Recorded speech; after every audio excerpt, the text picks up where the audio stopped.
흔히 인생을 건축에 비유하는 것을 볼 때가 많습니다. 인생이란 무엇인가를 지어가는 과정이기 때문일 것입니다. 문제는 어떤 건축자가 되어서 무엇을 건축할 것인가입니다. 어떤 사람은 아름답고 견고한 인생집을 건축하는가 하면 어떤 사람은 빈약하고 허술한 집을 세우기도 합니다. 여러분의 경우는 어떤지 모르겠습니다. 지금까지 인생을 살아오시면서 좋은 집, 건강하고 행복한 집을 지어오셨는지, 아니면 허술하고 초라한 집을 지어왔기에 후회스러운 마음을 가지고 계시는지요. 그러나 우리가 집의 외형만 보고 잘 지었다 못 지었다를 평가하는 것은 위험합니다. 바른 기초 위에 바른 목적으로 지어졌는 자가 더 중요하기 때문입니다. 아무리 겉모양이 화려하고 크게 보여도 탐욕과 거짓으로 지어진 집이라면 언젠가 무너지고 붕괴되고 말 것입니다. 우리가 잘 아는 비근한 예로 우리 삼풍백화점의 케이스를 들 수가 있습니다. 강남의 노른자 위 수초구 수초동에 지어진 최고급 백화점이었죠. 원래 그 땅은 백화점을 지을 수 있는 땅이 아니었다고 합니다. 아파트나 상가용으로 허가난 땅이었는데 수초구청 공무원들에게 뇌물을 주고 불법적으로 용도를 변경했습니다. 또한 원래 상가로 설계된 도면을 정밀한 구조 진단도 하지 않고 백화점으로 설계를 변경해서 건축을 진행했습니다. 그래서 1989년 지상 5층, 지하 4층 규모의 거대한 건물이 지어졌습니다마는 이렇게 지어진 건물이 오래 가겠습니까? 이것이 무너지는 것은 시간 문제였죠. 결국 1995년 6월 29일 오후 6시 전체가 붕괴되고 말았습니다. 제가 자료를 찾아보니까 전체가 붕괴되는데 걸린 시간이 20초였다고 밝히고 있습니다. 1445명의 사상자를 낸 한국 전쟁 이후 가장 큰 피해를 내은 참사가 일어나게 된 것입니다. 그때 나온 일화 중에 이런 이야기가 있습니다. 기자가 건물주에게 질문을 했습니다. 붕괴 위험을 알면서도 어떻게 영업을 계속하도록 했습니까? 그랬더니 설마 했지요. 그럼 왜 당신들은 먼저 피신했습니까? 혹시나 했지요. 나는 살아야 되고 다른 사람은 죽어도 상관없다는 멘탈리티, 이런 마음으로 건축을 했으니 그 건물이 바로 설 수가 있겠습니까? 아무리 겉모양이 화려해도 탐욕과 이기심으로 지어진 건축은 오래 갈 수가 없습니다. 근본 기초가 잘못되고 목적이 잘못되었기 때문입니다. 우리 인생도 마찬가지입니다. 바른 기초 위에 바른 목적으로 인생을 세워야 인생이 견고하게 되는 것입니다. 무엇보다 하나님과 함께 인생 집을 건축해야 그 인생이 아름답고 빛나게 되는 것입니다. 왜냐하면 하나님이 모든 건축의 알파요 오메가가 되시기 때문입니다. 이런 면에서 진실한 차원에서 견고한 인생, 무너지지 않은 삶을 건축하려면 반드시 하나님을 만나야 됩니다. 그리고 그분 안에서 바른 목적과 그분이 제공해 주시는 바른 자원을 가지고 인생을 건축해야 무슨 일을 만나든 흔들리지 않고 견고한 인생으로 세움받게 되는 것입니다. 여러분의 인생은 어떠한지요? 견고하고 튼튼하게 세워져 있다고 생각하십니까? 아니면 무너지고 상한 부분이 너무 많아서 위험하고 위태롭다고 생각하시는지요? 혹시 여러분이 지금까지 하나님 없이 달려오느라고 혼자 인생길을 걸어오느라고 허술한 인생집을 지었다고 한다면 그럴지라도 염려하지 마십시오. 지금이라도 주께로 돌아가면 하나님께서 다시 인생을 건축할 수 있도록 도와주시기 때문입니다. 그러므로 어떤 실패한 인생이라도 어떤 잘못된 건축을 행해왔던 사람이라고 할지라도 하나님 만나면 다시 건축할 수 있게 되고 그때는 견고하고 무너지지 않는 인생집을 지을 수 있는 것입니다. 이런 면에서 우리 인생 모두가 한 번 이상 실패를 경험한 사람들인데 어떻게 하면 실패에도 불구하고 다시 일어서서 하나님이 기뻐하실 인생 건축을 이루어낼 수 있을지 오늘 주신 본문을 중심으로 그것을 함께 정리해 보려고 합니다. 오늘 같이 봉독한 본문에 보시면 사울이 세웠던 옛 왕조가 무너지고 다윗이 세우는 새 왕조가 시작되는 장면을 기록하고 있습니다. 지금까지 말씀을 드린 것처럼 아브넬이 이스보셋을 세워서 사울의 왕조를 이어가려고 했죠. 그랬는데 3장 22절 이하를 보시게 되면 아브넬이 요압의 손에 죽임을 당하게 됩니다. 그것은 다윗의 뜻이라기보다는 요압 개인의 원한과 야망 때문이었죠. 어쨌든 사울 집안의 중심축이 무너지고 만 것입니다.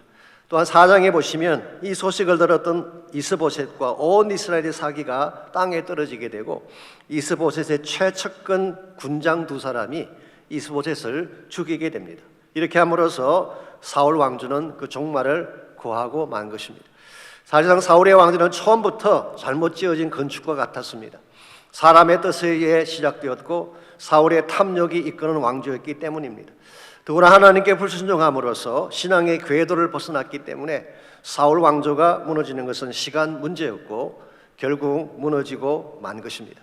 이 사실을 누구보다 잘 아는 다윗은 만일 자신에게 왕조를 세울 기회가 주어진다면 이번에는 견고하고 무너지지 않는 새 왕조 건축하기를 원했습니다.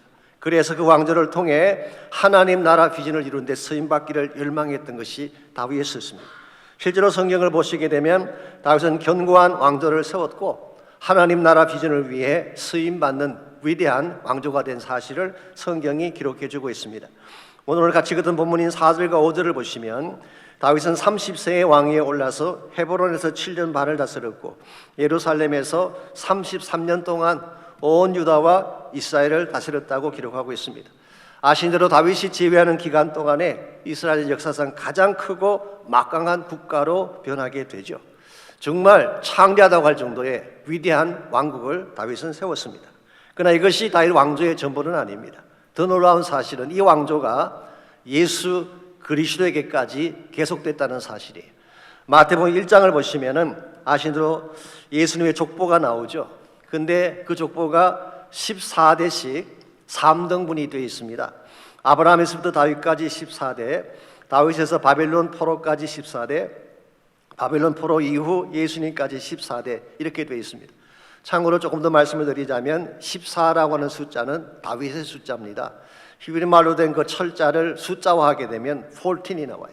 그래서 마태복음은 유대인들에게 선 복음서 아닙니까? 그러므로 마태복음을 읽고 있는 유대인들은 다 알고 있어요. 14 그러면은 다윗인 것입니다. 자, 이와 같이 14대씩 3등분 됐는데요. 특별히 유다가 바벨론에 멸망한 이후에도 그 왕조가 끊어지지 않았음을 마태는 밝히고 있습니다. 그러므로 다윗의 왕조는 바벨론 포로 이후에도 계속이 되었고 궁극적으로 예수님에게까지 이름으로 메시아닉 킹덤이 된 사실을 성경이 말씀하고 있습니다. 이와 같이 다윗이 세웠던 왕조는 또 하나의 왕조가 아니라 하나님이 사용하실 만한 견고한 왕조가 되었고 하나님 비전을 위한 위대한 왕조가 된 것입니다. 이와 같은 건축이 하나님이 기뻐하시는 건축이고 하나님께서 축복하시는 건축의 내용입니다. 여러분과 저도 인생을 살아가면서 여러 가지 차원의 건축을 합니다마는 우리가 세우는 집이 하나님께 영광이 되고 하나님 비전을 이루는 건축이 되기를 원한다면 바른 모습으로 이 건축을 해야 되는 것입니다.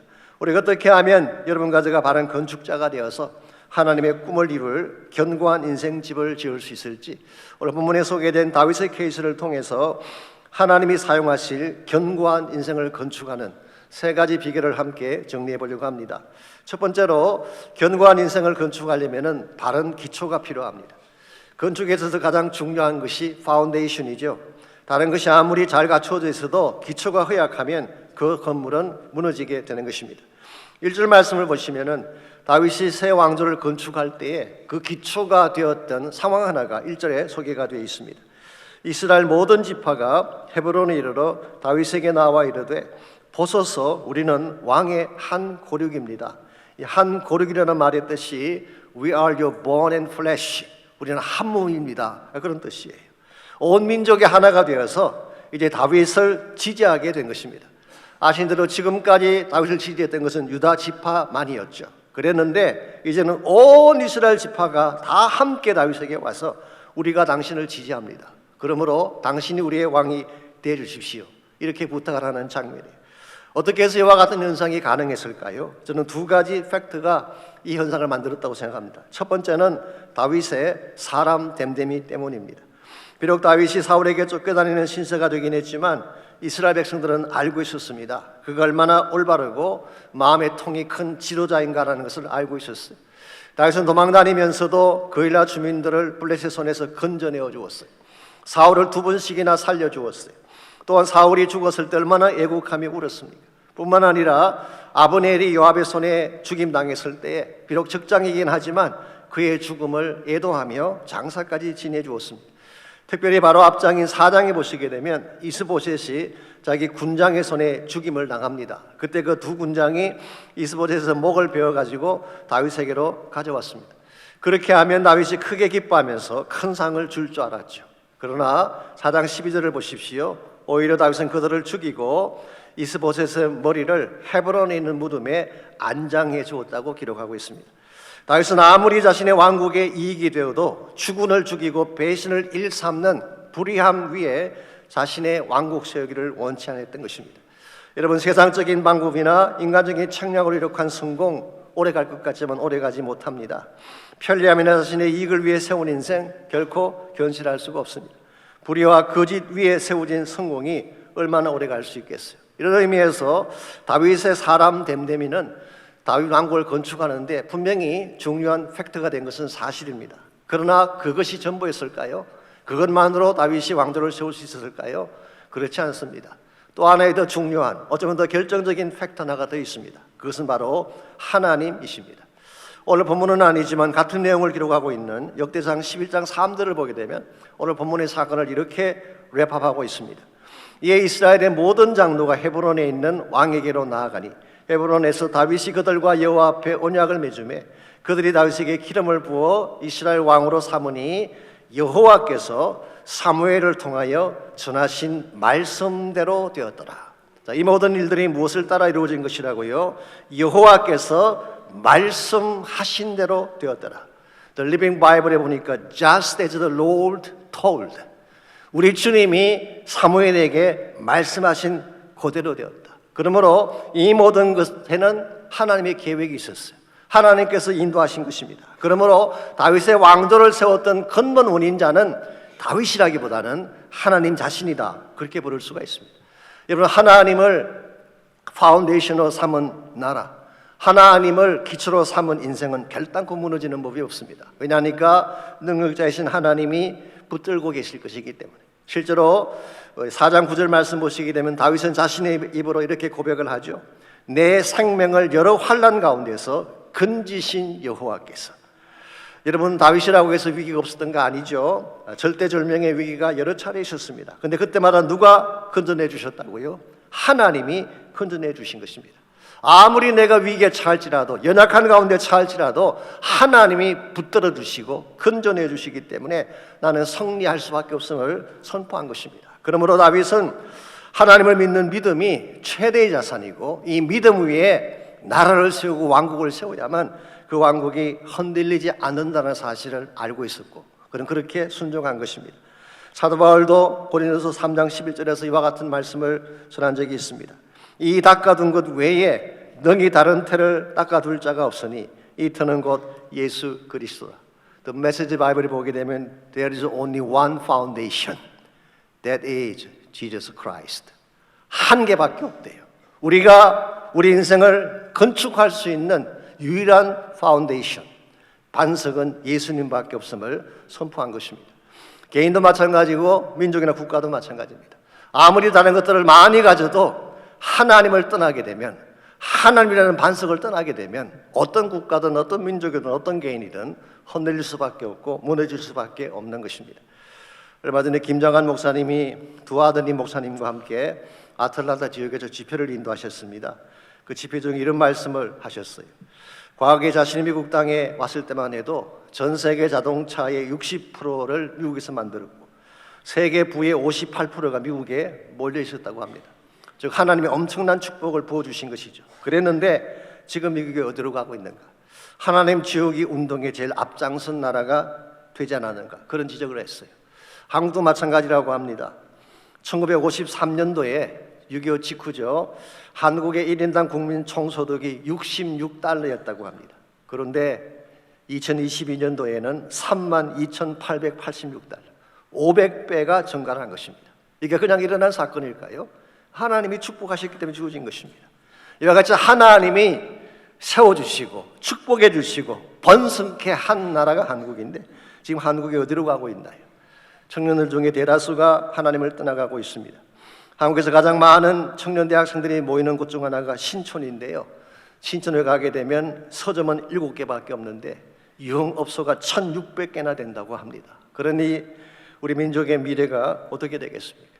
아무리 많은 경제력을 소유해도 아무리 강력한 군사력을 가져도 그것이 우리나라를 지켜주는 거 아닙니다. 하나님이 계셔야 돼요.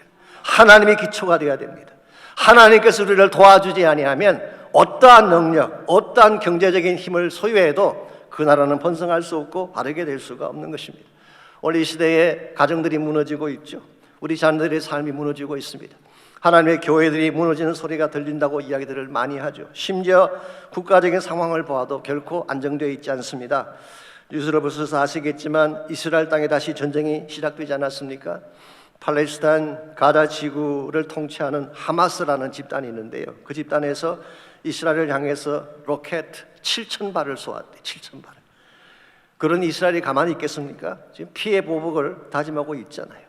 이와 같이 모든 것이 무너지고 모든 것이 불완전한 이와 같은 시대 가운데서 우리가 하나님 없이 산다는 것이 가능할까요?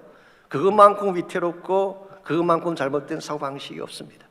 우리의 삶이 아무리 흔들려도 온 세계가 아무리 진동해도 하나님을 반석으로 삼게 되면 다시 일어날 수 있어요. 하나님이 우리 능력의 원천이 되시고 우리를 일으키는 힘의 원천이 되시기 때문에, 그래서 여러분과 제가 10월 30일부터 꼭 특세를 해야 됩니다. 이번에 가을 특세 주제가 여호와를 찾으라, Seek the Lord, 여호와를 찾으라, 그러면 살리라. 그 말씀을 제가 주제로 삼았어요. 아마서 5장에서 그 말씀을 픽업했는데요. 너희는 베델을 찾지 말고 길갈로 들어가지 말고 브엘세바로 나아가지 말고 여호와를 찾으라, 그리하면 살리라. 이곳저곳 기웃거려도 안 된다는 것입니다. 이 사람 만나고 저 사람 만나도 해결책이 없다는 거예요. 여호와를 찾으면, 그의 보좌를 향해 나가게 되면 하나님 힘을 주셔서 다시 살 것을 약속하고 계십니다. 그러므로 여러분께서 어떠한 상황이 있을지라도, 어떠한 문제가 여러분을 공격하고 있을지라도 두려워하지 말고 하나님 보좌를 향해 나오시기 바랍니다. 이번 특세에 꼭 나오세요. 한 번도 빠짐없이 꼭 나오셔서 하나님만이 주실 수 있는 기적을 경험하고 주의 영광 가운데 다시 한번 인생을 재건축하는 그런 축복이 있기를 바랍니다. 두 번째로 견고한 인생을 건축하려면 바른 사명을 가져야 됩니다. 하나님을 반석으로 삼은 후에 우리가 해야 될 바른 역할과 사명이 있다는 것이죠. 이것을 바르게 할 때에 우리 인생이 하나님이 기뻐하는 건축이 되는 것입니다. 2절 말씀 보시게 되면 하나님은 다윗에게 어떤 사명 맡기시기를 원하셨을까요? 2절입니다.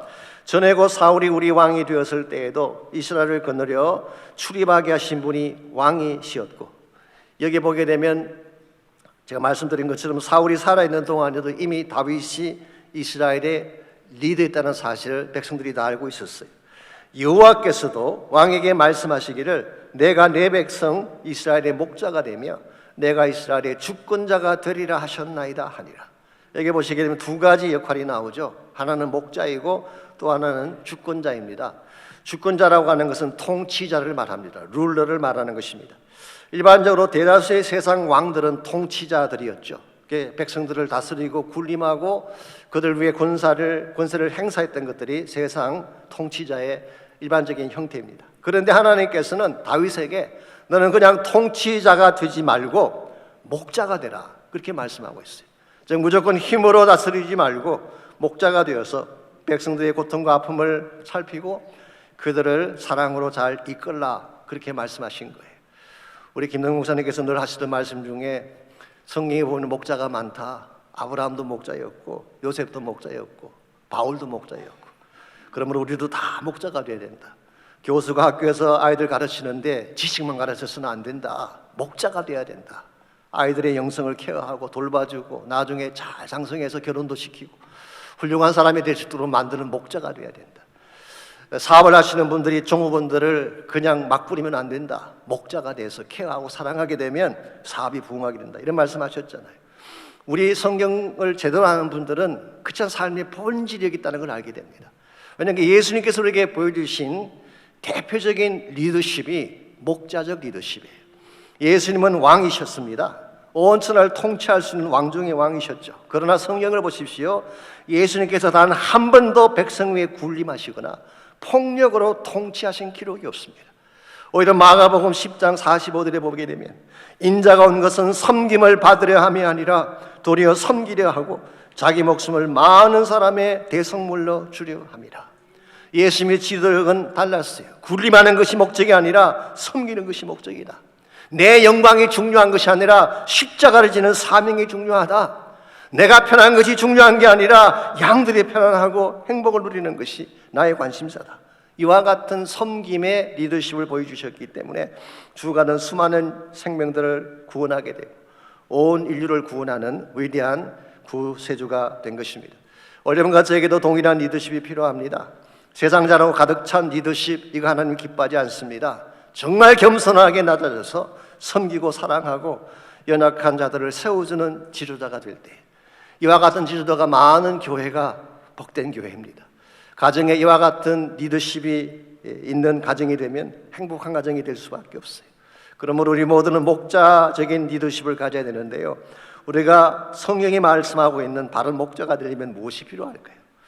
오늘 본문은 아니지만 시편 78편 70절에서 72절까지를 보게 되면 하나님이 다윗을 목자로 세우실 때 다윗에게서 찾았던 두 가지 중요한 퀄리티가 있습니다. 자, 시편 78편 70절 이해합니다. 또 그의 종 다윗을 택하시되 양의 우리에서 취하시며 전양을 지키는 중에서 그들을 이끌어내사 그의 백성인 야곱 그의 소유인 이스라엘을 기르게 하셨더니, 이 기르게 한다는 말의 뜻이 shepherding, pastoring 그런 뜻이에요. 목양을 했다 그런 말입니다.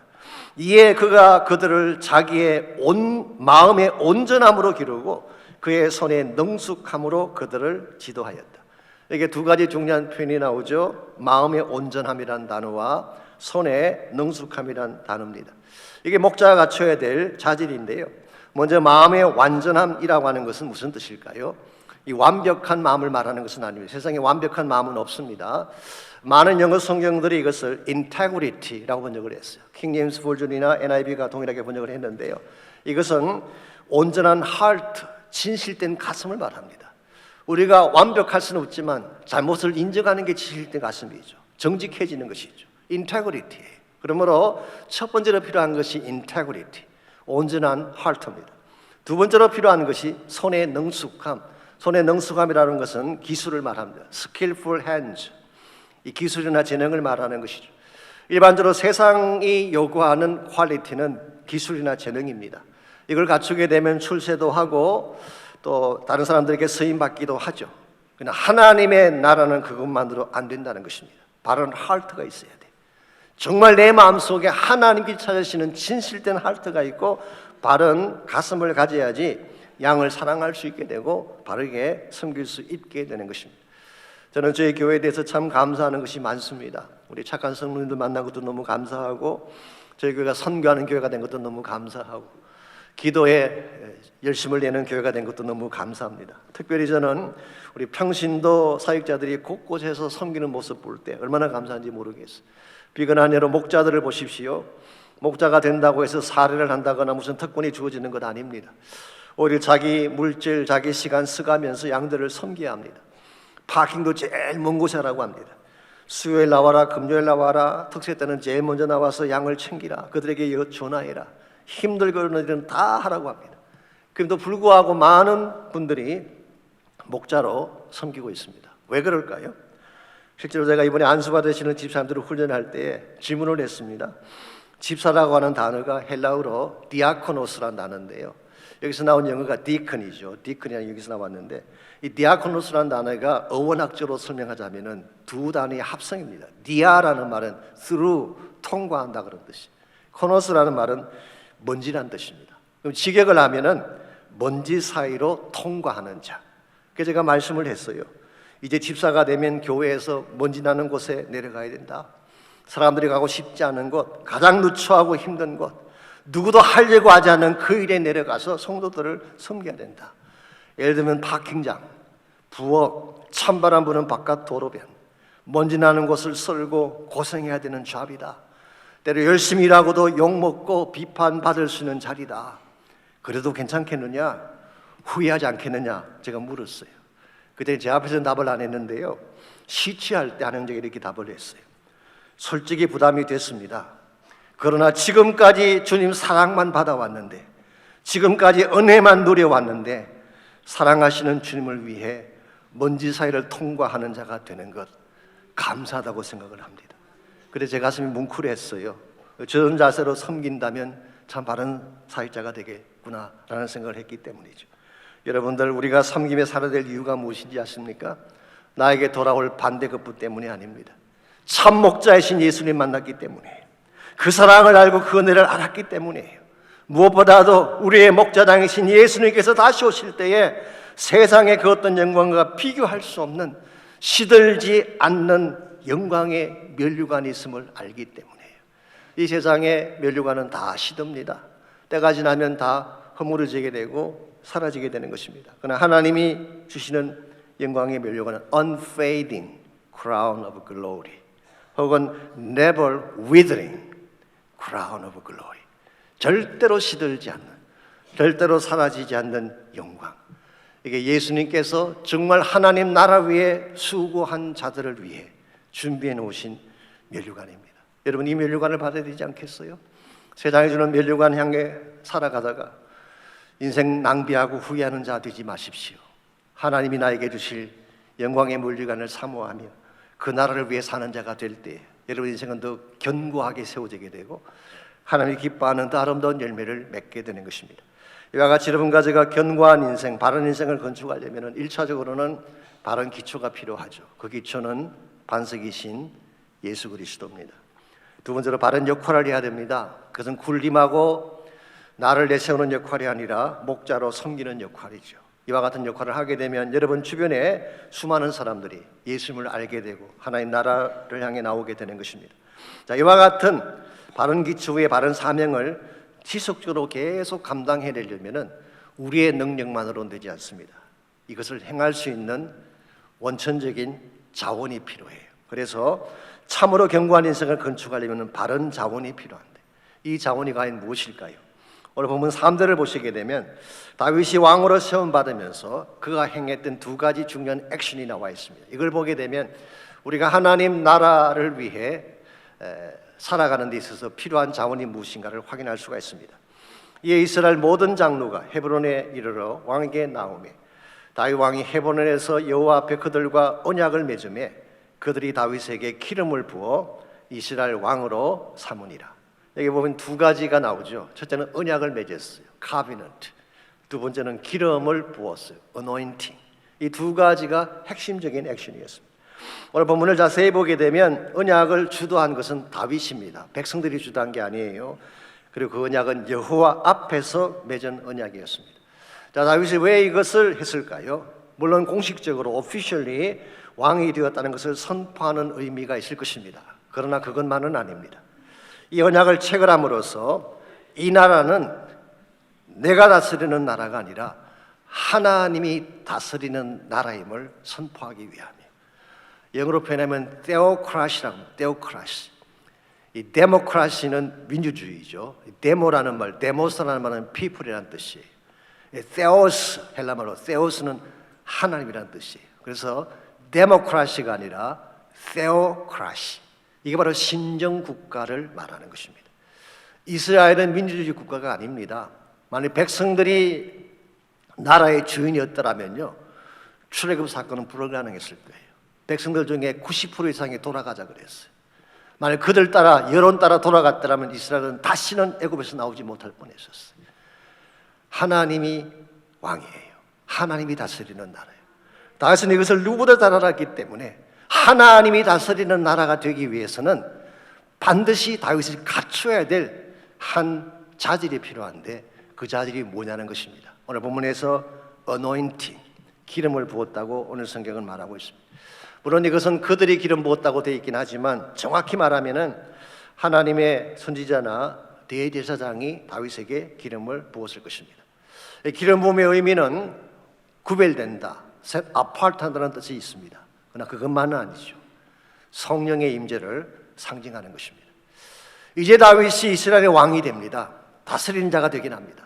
그러나 진짜 왕이신 하나님을 주권자로 삼고 하나님의 비전과 목적을 감당해내려면 다윗이 가지고 있는 내추럴 탤런트만으로 충분하지 않다는 거예요.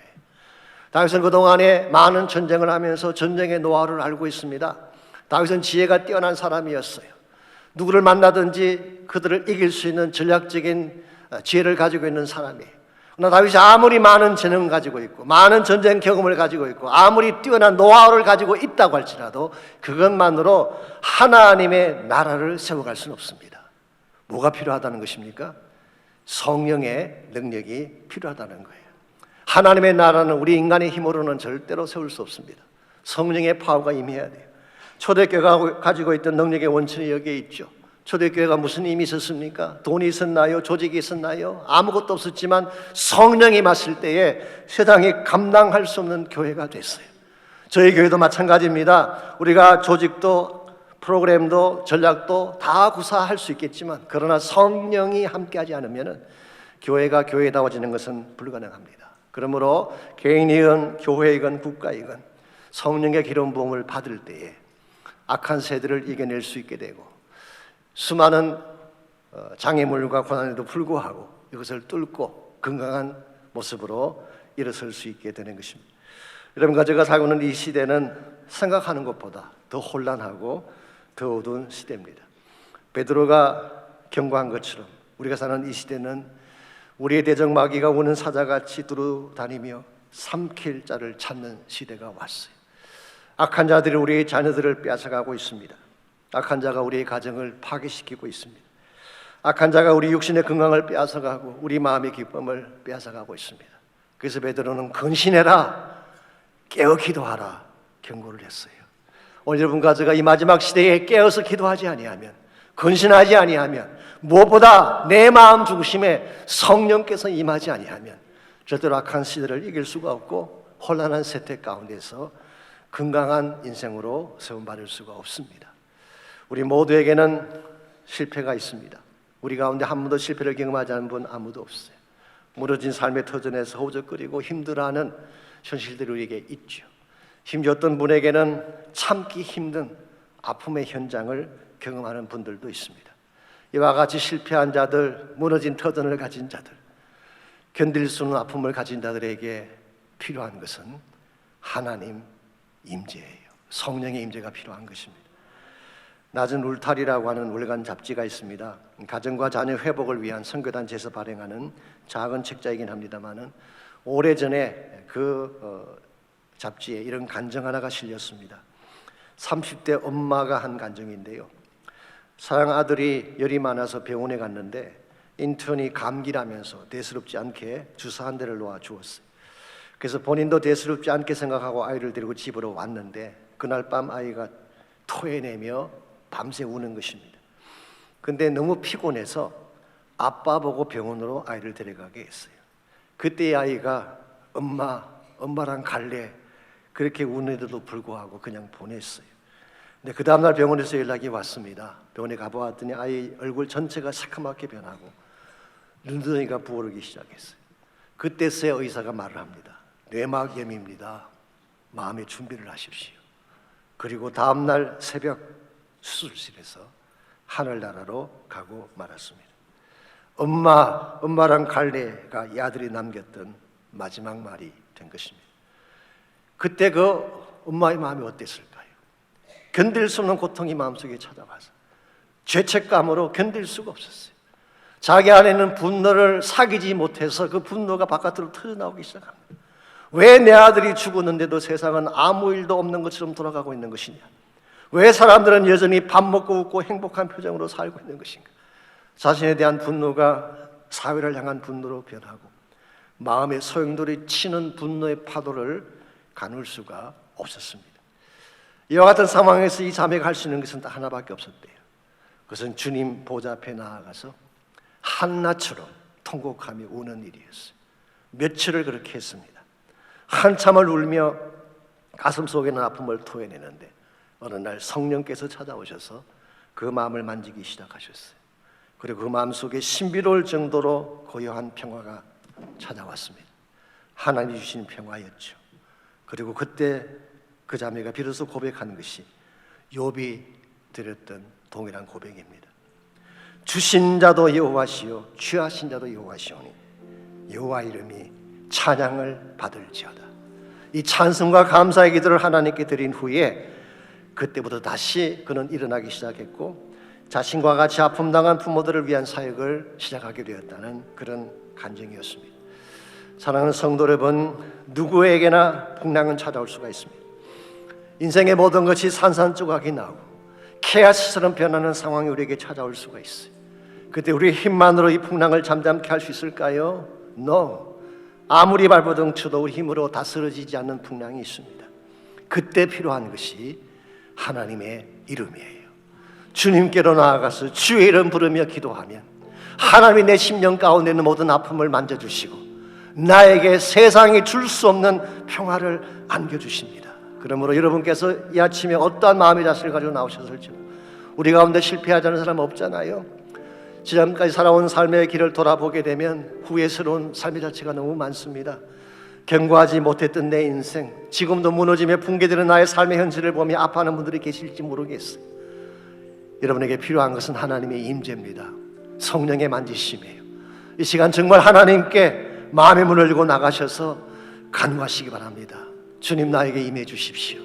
내 마음을 만져주십시오.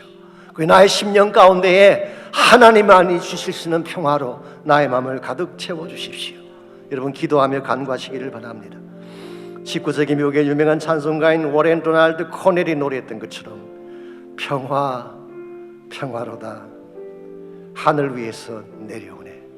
Peace, peace, wonderful peace coming down from the Father above.